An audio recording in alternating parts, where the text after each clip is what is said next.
Hay por ahí dos o tres cosas que a muchas personas les han inquietado. Recientemente, un artículo de hace un par de años de la revista Año Cero, que hacía referencia a una serie de documentos liberados por Julian Assange y Wikileaks en relación al fenómeno ovni, que decían que era real y bueno, todo aquello. Ahí vienen varias preguntas. Hemos hecho muchos programas de ovnis. Hemos hablado de casos específicos, hemos hablado de teorías, hemos hablado de muchas cosas. Pero, ¿qué hay más allá de eso?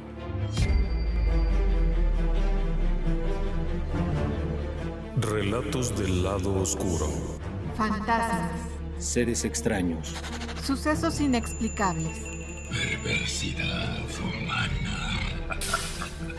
Historias que otras mentes prefieren ignorar.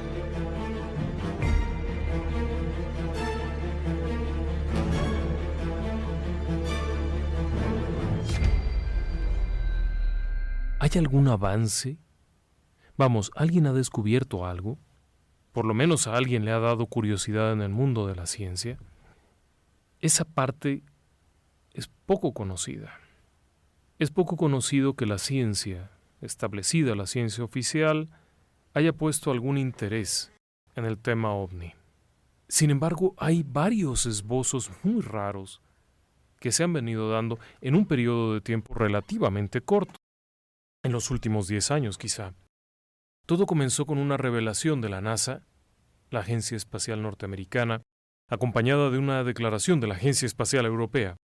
Ambas iban de la mano, en relación a que en algún momento, en un periodo de unos 10 a 15 años, máximo 20, tendría que haber conocimiento sobre la existencia de civilizaciones desarrolladas. La noticia parecía ser simplemente una nota más de algún directivo o de alguna persona relacionada con la comunicación de las agencias espaciales que habría declarado algo por salir del paso ante la pregunta de algún periodista insistente. Sin embargo, iba con mucho más fondo, porque paralelamente con las declaraciones de la Agencia Espacial Norteamericana y de la Europea, venían algunas declaraciones inusuales, referentes a la existencia de un protocolo denominado exodiplomacia, que tenía que ver con una serie de preparativos para un eventual encuentro, algo que 30 años atrás habría sido impensable. A cualquier persona en su sano juicio que se le hubiera dicho que habría falta un protocolo, le hubiera dado un ataque de risa. Y más si se trataba de un científico. Lo primero que habría respondido es: no hay ni la más mínima evidencia de que exista vida extraterrestre. Claro, a menos que hubiera sido un científico que tuviera que ver con los programas ocultos, con los programas secretos que tienen que ver con el tema. Pero un científico establecido habría dicho eso. No hay ninguna evidencia, no conozco ninguna prueba, no hay ningún dato, ninguna señal de que existe algo más allá afuera. Pero hace unos 10 años comenzó este protocolo. Era algo que rompía un poquito el esquema. ¿Sabían algo? La gente de la NASA y la gente de los gobiernos tecnológicamente más desarrollados de este planeta sabían algo que no nos estaban diciendo. ¿Por qué prepararse? Pero sobre todo, ¿por qué liberar la información públicamente? Paulatinamente se habían venido dando varios casos similares. El primero de ellos había ocurrido en el 2004 cuando México libera el famoso expediente de Campeche. ¿Se acuerda usted? Era un caso muy especial. Si era cierto o no, las autoridades mexicanas habían liberado un expediente ovni y lo habían liberado públicamente y se lo habían mandado a Jaime Maussan. Por si quedaba alguna duda de que si querían que se hiciera público, lo mandaron a Jaime. Pero eso no es todo. Brasil había liberado una serie de documentos relacionados con el SINDACTA y con varios organismos militares de aviación brasileños. Paralelamente, en Europa había habido una desclasificación en España importante. Si bien ninguno de los documentos aclaraba haber capturado un alienígena o aseguraba que fuesen naves interplanetarias, incluían varios casos plenamente documentados con bastante evidencia detrás de expedientes inexplicables. Algo estaba ocurriendo. Ahora, claro que hacía falta irse preparando. Para cualquiera en su sano juicio, tener un protocolo era necesario. ¿Qué es un protocolo?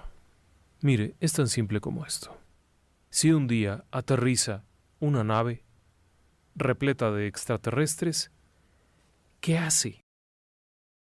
Las películas norteamericanas generalmente posicionan la nave aterrizando a un paso del Capitolio o de la Casa Blanca, es decir, que llegarían directamente con ellos. Pero para muchos investigadores y personas muy relacionadas con la sociología humana, esto no tendría sentido. Quien llega en una nave no sabría si la Casa Blanca es el domicilio del representante del planeta. Es más, ¿cómo sabrían que habría un representante? Podrían aterrizar en cualquier parte. Uno de los investigadores que participó en el protocolo hace unos 10 o 12 años proponía una idea muy inteligente. Si yo vengo como explorador, jamás voy a aterrizar en el mero centro de la población. Voy a buscar un sitio donde pueda hacer observaciones, entender qué es lo que hay, tratar de ver si hay algún riesgo, cuáles son los elementos de peligro, y entonces quizá podrían establecer un protocolo de contacto. Esto viéndolo desde el punto de vista de un alienígena, pero como sea, a donde fuera que fueran, alguien tendría que ir a preguntarles a qué vienen. Es más, alguien tendría que ir a preguntarles qué se les ofrece. ¿Qué comen? ¿Nos vienen a comer? ¿Vienen a declararnos la guerra? ¿Vienen a aprender a bailar hula hula? ¿De qué se trata? Pero vienen muchos problemas. Primero, imagine usted que se bajan de una nave unos alienígenas y aparecen 400 soldados armados hasta los dientes. Fue el final de la conversación. Las armas son entendibles a cualquiera. Ahora imagine usted que de esa nave se bajan 400 soldados. ¿Se les ataca? ¿Se les disparan cohetes? ¿Les lanzamos una bomba? ¿O esperamos? Ese protocolo de contacto tenía que generarse. De hecho, está. ¿Cómo puede haber una comunicación? ¿Cómo puede explicarse algo con personas diferentes totalmente? Véalo así. Cuando los primeros exploradores españoles llegan a América, y empieza a haber un contacto entre los nativos americanos y los invasores españoles, tuvo que haber habido algo que les permitió entenderse. Evidentemente, había una forma de comunicarse. Aun cuando fuera primitiva, lenta y poco precisa, ambos grupos eran humanos y ambos grupos tenían una forma de hablar, o por lo menos de entenderse, similar. Tenían los mismos sistemas vocales. Aun cuando hablaran otras lenguas, hablaban. Y sabían hacer señas, y podían señalar con un dedo algún objeto y se entendería lo que se decía. Incluso para decir los nombres era fácil. Por alguna misteriosa razón, los seres humanos ponemos nombres. Aun cuando jamás se habían encontrado unos con otros, ambos grupos tenían nombres. Ambos grupos caminaban en dos patas. Ambos grupos tenían manos prénsiles. Por lo tanto, podían señalar, podían apretar, podían sujetar. Pero ¿qué ocurre si lo que viene en la nave extraterrestre no es lo mismo? ¿Qué pasa si su forma de comunicación no es a través de hablar, sino por ejemplo a través de chasquidos o a través de movimientos del rostro, de las manos, algo que sea totalmente disímbolo? Se generaría un problema porque a lo mejor ellos vienen con la idea de enseñarnos a cultivar unas maravillas alimenticias y nosotros entendemos que nos quieren comer a nosotros. ¿Qué pasa si además de esto sus extremidades no permiten la expresión corporal adecuadamente? Por lo tanto, ese protocolo se inicia. Pero ¿para qué iniciar un protocolo si no existen extraterrestres? Si nunca van a existir. Si la ciencia oficial no había visto o percibido o encontrado ni la más mínima evidencia de vida inteligente. Quizá porque teníamos telescopios más poderosos que estaban revelando cosas. Ese es un punto interesante. Cuando hemos dejado ya los observatorios normales como los de Monte Palomar y entramos en el área de los radiotelescopios que miden radiaciones, que son las grandes orejas hacia el espacio, y entramos con el Kepler, el famoso observador en el espacio, ¿sí? Este es un aparato tremendo, que mide la luz de los objetos y mide otras cosas.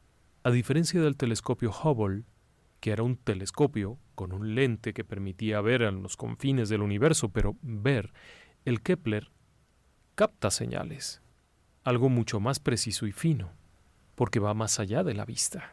Ambos aparatos han estado ahí algún tiempo y esto permitiría en algún grado saber algo nuevo. Partiendo de ello, la información que se ha liberado, sin embargo, no es particularmente amplia.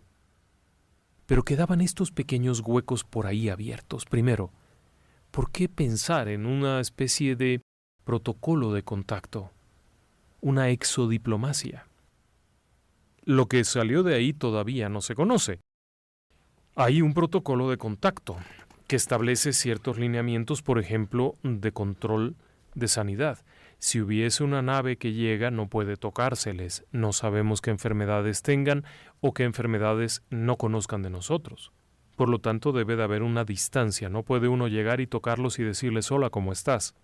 Porque tanto ellos como nosotros podríamos contraer enfermedades terribles. No pierda de vista que es muy probable que ellos corran más riesgo que nosotros. El planeta Tierra es un planeta muy contaminado y en donde hay muchas enfermedades. Prácticamente nosotros somos inmunes a la gran mayoría de estas enfermedades, pero ¿ellos lo serán?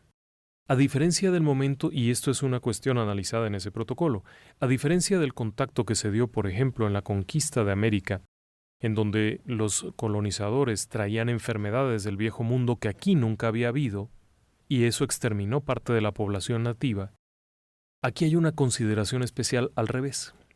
Al tratarse de una civilización mucho más desarrollada, muy probablemente su nivel de padecimientos médicos sea muy bajo. Muy probablemente con el paso de un periodo largo de tiempo hayan desarrollado protecciones naturales contra todos sus problemas de salud, específicamente contra cualquier factor de contagio. Allá en su civilización, en su planeta verde de enanitos verdes, probablemente no haya contagios, pero aparecen en el planeta Tierra y debe de haber un límite. No pueden establecer contacto directo, porque nosotros sí tenemos contagios. Ahora, ¿por qué pensamos que sea una civilización superior a la nuestra?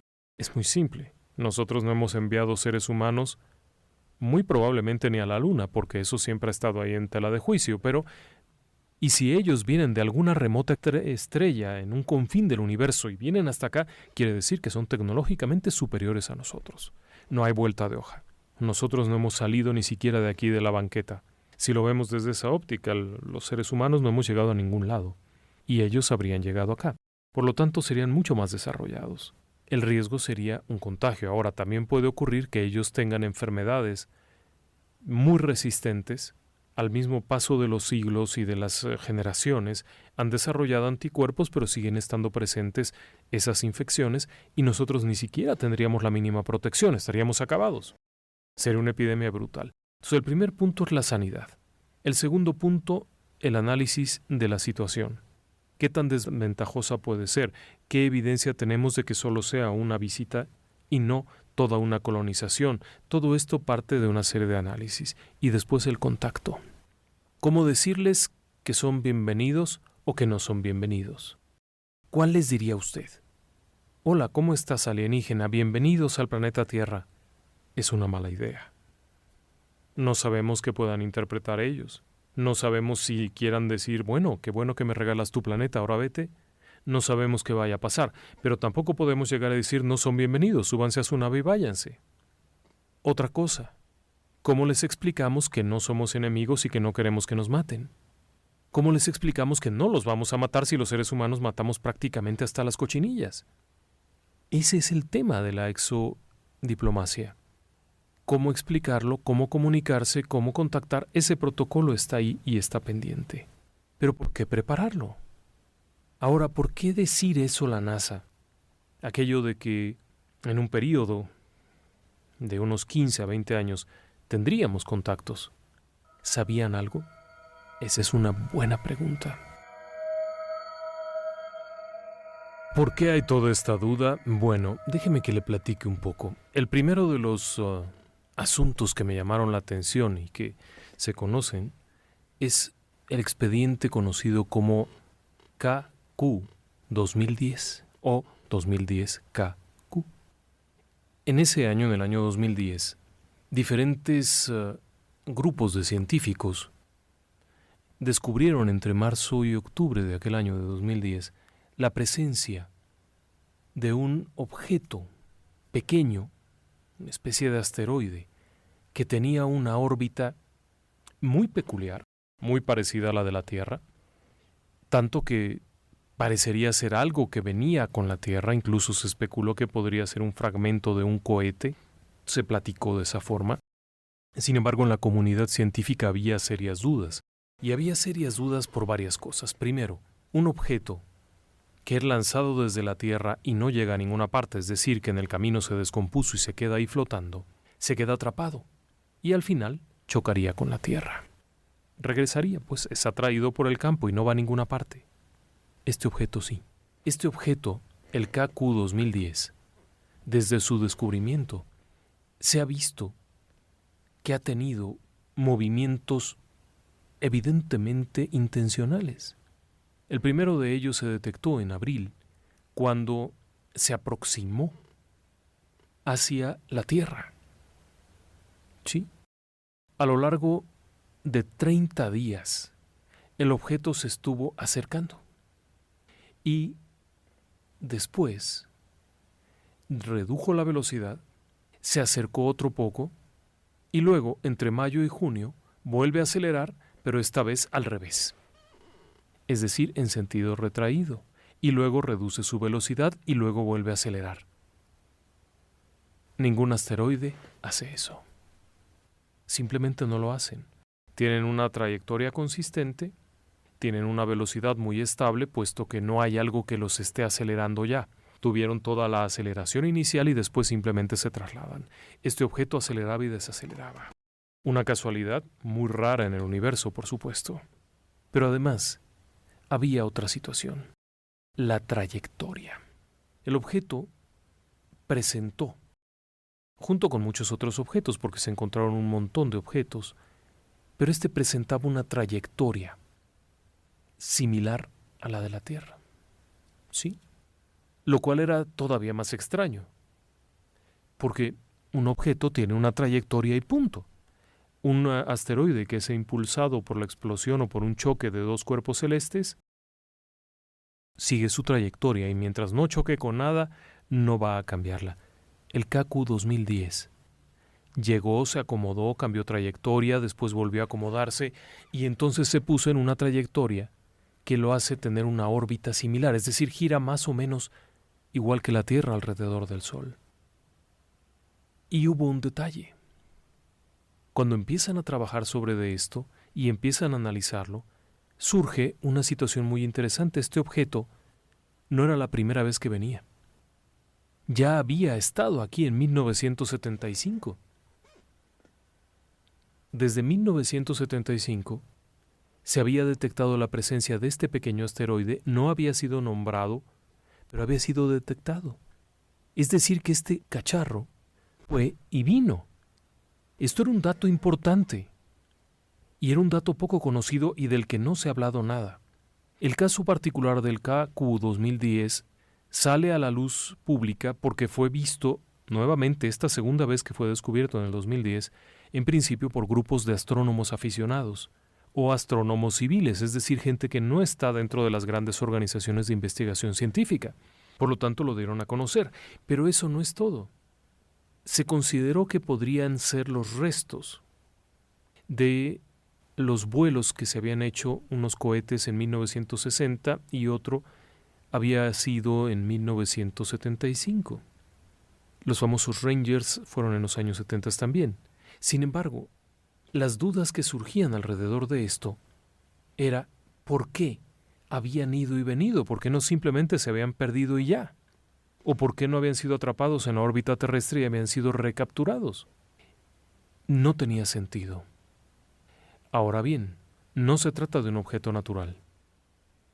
No se trata de un objeto que pudiera ser un objeto humano. Los cohetes que se perdieron entre 1960 y 1975 en el espacio, por fallas en los propulsores, por fallas en los mecanismos de separación de los combustibles, se quedaron ahí, en un punto fijo. Algunos fueron atraídos de regreso y se quemaron, pero este no. Este objeto se mantiene en órbita, en una órbita curiosa, porque sigue la trayectoria terrestre. Ha habido muchas dudas al respecto. De hecho, las mediciones han llevado a notar algunas cosas, por ejemplo, en el caso del KQ, que el tamaño de unos pocos metros sería realmente equivalente como a un cohete, es cierto, pero ninguno de los aparatos que se perdieron en el periodo del 60 al 75 corresponde a las medidas. También hay otro detalle. Es un objeto pequeño, es ligero, pero ha estado 40 años dando vueltas alrededor. Cualquier asteroide hubiera ya desaparecido de nuestro área, se hubiera ido. Este ha ido y venido varias veces y ha cambiado de trayectorias. Hay una única duda. ¿Esta pieza podría aterrizar suavemente? Algunos han sostenido que sí. Las trayectorias de aproximación del KQ 2010 se suavizan al llegar cerca de la atmósfera terrestre. Ningún asteroide hace eso. ¿Eso significa que sea obligadamente una nave? No necesariamente. Hasta la fecha no se ha confirmado qué es. ¿Podría ser simplemente un resto de basura espacial? Esa pregunta ha estado presente todavía mucho tiempo. Si bien se descubre en el 2010, el KQ vuelve a ser objeto de atención en el 2015. En una de sus aproximaciones más extrañas que se pueda dar, vuelve a ser documentado, vuelve a ser detectado completamente. Este cacharro ha tenido 40 años para estar dando vueltas. ¿Es el mismo? ¿O simplemente cambia de ubicación? ¿Va y viene, regresa? Son muchas las preguntas, pero esto también tiene que ver con otros fenómenos. El KQ 2010 no es el único. Durante años se ha sabido acerca del famoso Caballero Negro, Dark Knight. No es una noticia oficial y nunca se ha aceptado como tal, pero aparentemente, de acuerdo con algunos observadores civiles, algunas personas que lo hacen por su cuenta, existe un objeto que ha sido incluso confirmado por algunos astronautas y que no se conoce bien. No es un satélite propio, no pertenece al sistema de defensa estratégico, no está siempre ahí. Hay quienes confunden al KQ 2010 con el Dark Knight. No, no es lo mismo. Ese es otro objeto que está ahí y que nosotros los seres humanos definitivamente no lo hemos puesto. ¿Alguien más lo puso? Bueno, existe una posibilidad grande. En estos dos casos que le he mencionado, en ambos, el objeto ha tenido comportamientos atípicos de un cuerpo celeste ordinario. ¿Es evidencia de vida extraterrestre? No necesariamente. Pero sí podría ser una causal importante para que las autoridades y en general la ciencia comenzara a tomar medidas. Si esto no parece ser natural, entonces la única alternativa es que sea artificial. Y si nosotros no lo pusimos ahí, pues alguien más lo tuvo que haber puesto. Y eso es lo que provoca más temor. ¿Quién lo puso? Aparte del caso particular del KQ 2010, hay otro expediente del año 2015. En el año 2015, el famoso telescopio espacial, el Kepler, detectaba una anomalía muy peculiar. Esta anomalía era detectada en un grupo de estrellas y planetas que ya habían sido vistos. Se había detectado que existían estos exoplanetas. El Kepler lo que hace es comenzar a analizar la luz que emite o que refleja cada uno de estos cuerpos.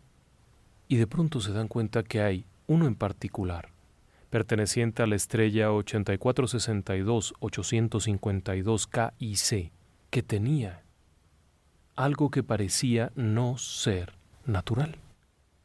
Lo natural en una estrella es que orbiten pequeños planetas que producen un descenso en la luz.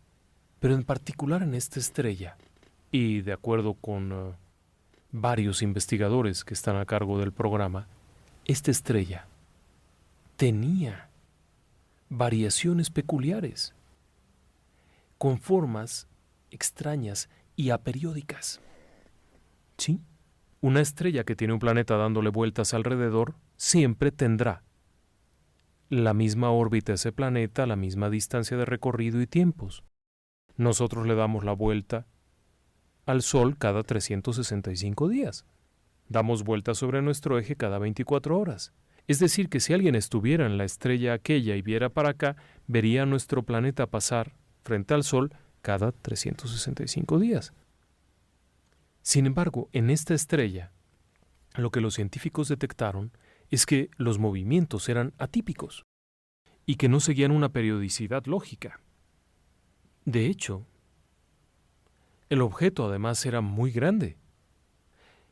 Esto llevó, entre otras muchas cosas, a considerar la posibilidad de que se tratara de un objeto, digámoslo así, artificial, dando vueltas alrededor de una estrella. Incluso el término que se acuñó o que se utilizó para denominarlo era una vela solar, un sistema de captación de energía solar muy raro.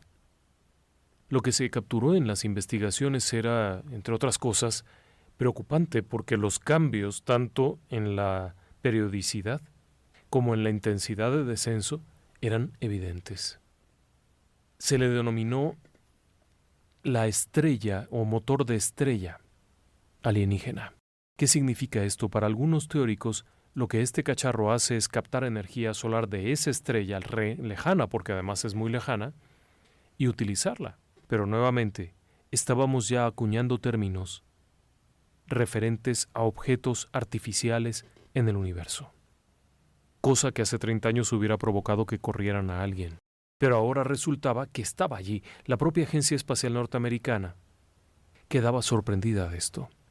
Paralelamente aparecían noticias como la presencia de agua en Marte, la existencia de ciertos destellos. Estos aparatos enormes, estos radiotelescopios y estos telescopios espaciales captan espectros de luz que permiten saber de qué está hecho un planeta y se dan cuenta que hay planetas que tienen agua a temperaturas adecuadas, a distancias cercanas a sus estrellas, y para colmo de males tienen cosas raras. Así que este expediente, conocido como KIC 8462-852, era otro motivo de preocupación. ¿Qué rayos era lo que estaba allí dando vueltas? Cuando intervino también la gente del SETI. SETI es, por sus siglas en inglés, el Centro de Búsqueda de Tecnología Extraterrestre o Inteligencia Extraterrestre. SETI, Search for Extraterrestrial Intelligence, intervino en esto y simplemente no han podido explicar qué es lo que estaban viendo allí. Preguntas muchísimas, respuestas muy poquitas. Pero eso no era todo. No, eso solo era una parte de la historia. Paralelamente en el tiempo se había detectado la presencia de otro objeto que resultaba también inusual. Y resultaba inusual por muchas razones. Este otro fue descubierto a través del radiotelescopio hawaiano. Y es todavía más raro, de ahí el nombre, fue descubierto por esta gente hawaiana. Se le conoce como el asteroide Oumuamua. Oumuamua se le denomina así por la traducción en hawaiano sería algo como el mensajero o algo parecido. Fue detectado en 2017 y de entrada cuando fue detectado, porque ahí no se observa, es un radiotelescopio, ahí detectan el objeto, les sorprenden dos cosas. La primera, que tiene una trayectoria no consistente. Y la segunda, es el primer objeto que aparece en otra parte de otra parte de la galaxia. Normalmente los asteroides que han golpeado la Tierra pertenecen al cinturón de asteroides de nuestro propio sistema solar. Los cometas que llegan a pasar, vienen de la misma zona de nuestro sistema solar. De acuerdo con los investigadores que han descubierto a este cachivache, conocido como Oumuamua, este sería un objeto que viene de otra parte de la galaxia, es decir, que viene de fuera de nuestro sistema solar y que probablemente ni siquiera sea de esta galaxia. Pero otra cosa que ha llamado la atención enormemente es la forma. La gran mayoría de los asteroides que han sido detectados y han sido vistos o captados a través de los radiotelescopios son más o menos redondeados, irregulares pero redondeados. Este objeto tiene forma de cigarro. Debe de medir unos 400 metros de largo, con un diámetro de unos 40 metros. Es decir, muy largo y muy delgado. En teoría, esto es adecuado para los viajes de grandes distancias. Primero porque puede albergar una enorme capacidad de carga, si es que fuese una nave, y es aerodinámico. Si bien el espacio no tiene corrientes de aire contra las cuales chocar, no hay un fluido, pero sí hay bolsas de gases, pequeños objetos, radiación intensa, las famosas tormentas solares. Esto ha hecho pensar a los astrónomos que este objeto se ve muy raro. Está viajando a 30 kilómetros por segundo. Es muy rápido, pero al mismo tiempo no es tan rápido. Segundo, va y viene. Su trayectoria lo ha traído al sistema solar y luego lo ha sacado del sistema solar. Y luego de nuevo vuelve a entrar. La gran mayoría de los asteroides y en general de los cometas tienen una trayectoria, si bien elíptica, debido a la presencia de las fuerzas gravitacionales, pero constante. Este objeto no. Ha pasado relativamente cerca de la Tierra, se ha mantenido viajando, no ha chocado contra nada y ha llamado la atención. Hay quienes aseguran que se trata de una piedra de forma rara que ha viajado desde muy lejos. Pero también hay quienes aseguran que la forma no corresponde, que el origen no corresponde y que su aceleración y desaceleración tampoco corresponde.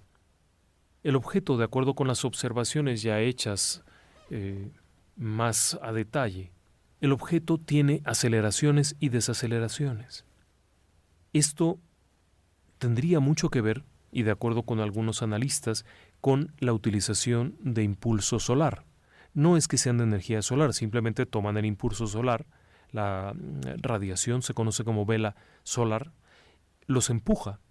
Cuando la intensidad es mayor, el objeto avanza con mayor velocidad. Cuando la intensidad es menor, reduce la velocidad, similar a lo que haría un barco de vela. Este objeto ha causado mucho revuelo. Ha pasado cerca de la Tierra, ha estado dando vueltas y regresa. La pregunta es, ¿de dónde viene? No se sabe exactamente de dónde viene, pero de acuerdo con Stephen Hawking, el ya fallecido científico y genio terrícola, si hubiéramos hecho una nave o si pensáramos en hacer una nave para viajar a otro planeta a gran distancia, esa sería la forma. Sería un cigarrillo alargado. Así que alguien más pudo haberlo pensado. Ahora, la teoría del asteroide tampoco ha terminado de gustar. No ha terminado de gustar porque es la primera vez que se observa uno de estos objetos con estas características. El tema es que 3 o 4 cosas de las que hemos hablado podrían tener claros indicios de existencia de civilizaciones más desarrolladas y que están siendo vistos, estos expedientes, por la ciencia establecida. Aquí ya no hablamos de investigadores y de teóricos de la conspiración. Aquí hablamos de gente de ciencia que se ha puesto a ver el cielo y ha encontrado cosas muy raras. Simple casualidad. Paralelamente, declaraciones acerca de la posibilidad de vida extraterrestre que hizo la NASA. La NASA hace un par de años declaró que existía una fuerte posibilidad de que existiera vida inteligente, pero aclaró, no vida inteligente, sino vida. Aclaró que serían bacterias, organismos unicelulares y cosas similares, tratando de quitarse el estigma de los enanitos verdes, pero aclaraba que podía haber vida. ¿Qué es lo que vemos ahora? La posibilidad de que sí estén viniendo. Varias voces se han adelantado a decir, rayos, esto no pinta bien. A ninguno de nosotros nos conviene la llegada de un alienígena. No sabemos si vienen son de paz, no sabemos si vienen son de guerra, no sabemos si nos ve como alimento, no sabemos si esto, como dice Wendy Galvez, nuestra amiga, que nos escribe a través del Facebook, no sabemos si vamos a hacer el buffet del día o qué cosa. Por lo tanto, lo problemático de esto es que nos hayan captado. Una serie de especulaciones que se han hecho a través de los círculos conspiranoicos mencionan un tema interesante. En los años 70 se envió el famoso mensaje de Arecibo. A partir de ahí se han estado enviando señales a través de radiotelescopios con diferentes mensajes. Hemos enviado señales de radio a grandes frecuencias para grandes alcances. ¿Es posible que lo hayan escuchado y hayan venido a ver de qué se trata? Eso demostraría que habría sido una muy mala idea. En fin, muchísimas gracias por haberme acompañado esta noche. Es momento de despedirnos y de invitarle a que estén con nosotros nuevamente dentro de 8 días, cuando volvamos a platicar aquí, en Relatos del Lado Oscuro. Síguenos también en nuestro canal de YouTube. Relatos del Lado Oscuro.